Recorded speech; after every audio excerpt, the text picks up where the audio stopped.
ब्रह्ममुरारिसुरार्चितलिङ्गं निर्मलभासितशोभितलिङ्गम्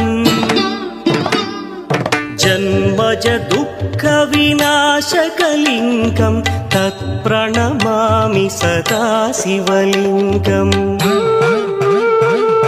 देवमुनिप्रवरार्चितलिङ्गं कामदहन करुणाकरलिङ्गम्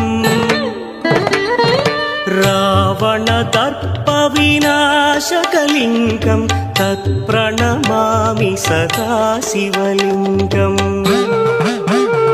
ब्रह्ममुरारिसुरार्चितलिङ्गं निर्मलभासितशोभितलिङ्गम् जन्मज दुःखविनाशकलिङ्गं तत्प्रणमामि